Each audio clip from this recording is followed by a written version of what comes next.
السلام عليكم ورحمة الله تعالى وبركاته. مرحبا بكم في قناة أجمل الوصفات معايا. نتمنى لا فيديو يلقاكم في تمام الصحة والعافية.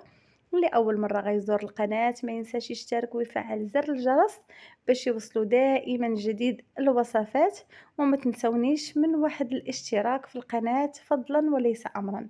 اليوم غادي نحضر معكم واحد الوصفة اللي كتجي أكثر من رائعة، بمكون اللي ما يخطرش لكم على البال. كتجي بنينه سهله واقتصاديه، واللي ذاقها ما غيعرفش ان فيها الدنجال او الباذنجان. كيف ما كتشوفوا عندي واحد جوج حبات ديال الباذنجان، كنقشرهم كنحيد لهم القشره السوداء كامله ما كنخليهاش. وصفه اللي راها دايره حاله في مواقع التواصل الاجتماعي، والصراحه اللي ذاقها ما كيعرفش يميز الذوق ديالها باللي راه موجود فيها بودنجال او لا الباذنجان. غادي نقطع هاد القطع، هاد الباذنجان قطع صغيره. جربوها اكيد غادي تعجبكم، غادي يحماق عليها الصغير والكبير، واللي ذاقها ما غيميش المكونات ديالها. من بعد ما غادي نقطعوا القطع ديال الدنجال ديالنا، قطعوه بالطريقه اللي بغيتو. انا قطعته قطع صغيره.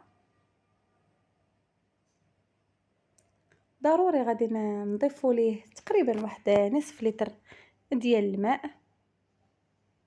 جربوا هاد الوصفه اكيد غادي تعجبكم، غادي تنفعكم ان شاء الله في الشهر الفضيل. كتخرج واحد الكميه اللي ما شاء الله مناسبه. وممكن ديروا يعني الحبات ديال الباذنجان على حسب الرغبه وعلى حسب افراد الاسره. كيف ما كتشوفوا من بعد غادي نضيف تقريبا واحد نصف لتر ديال الماء، وغادي نوضعها الكاسرول فوق النار. من بعد ما كيبدا الماء في الغليان كنخليو واحد 3 ديال الدقائق، وكنحاولوا اننا نهبطوا الباذنجان اللي كاين الفوق لتحت باش يطيب لينا كامل، يعني ما كياخذش معنا بزاف ديال الوقت. من بعد ما برد ليا الباذنجان مزيان كيف ما كتشوفوا راه طايب، ما خداش معايا بزاف ديال الوقت، تقريبا واحد 3 ديال الدقائق. لكن نخليوه حتى كيبرد مزيان.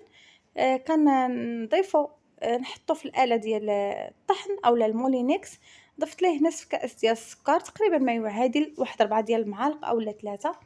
وبالنسبه للسكر فكيبقى على حسب الذوق. كذلك ضفت 7 غرام من الكاكاو، بودره الكاكاو اولا ملعقه كبيره من بودره الكاكاو. ومن الأحسن أنكم تضيفوا ياغورت أو زبادي بنكهة الشوكولا. أنا ما متوفرش عندي فضفت بنكهة الموز، لكن الصراحة جا رائع، كأنك دايره فيه الشوكولا، كأن فيه نكهة الشوكولا. كذلك نصف لتر ديال الحليب البارد، وغادي نمزجهم في آلة الطحن أو في المولينكس. من بعد ما كيطحنوا ليا مزيان كنحصلوا عليه بهذا الشكل هذا، واحد العصير اللي كيجي رائع. اللي ذاقو كيف ما قلت في الاول ما غيعرفش المكونات ديالو، غني بذوق الشوكولا، كيجي اكثر من رائع. نتمنى انكم تجربوه وين الاعجاب ديالكم. وإلا عجبكم ما تنسونيش من واحد اللايك والاشتراك في القناة فضلا وليس امرا. وإلى اللقاء في فيديو جديد ووصفة جديدة. بسلام عليكم.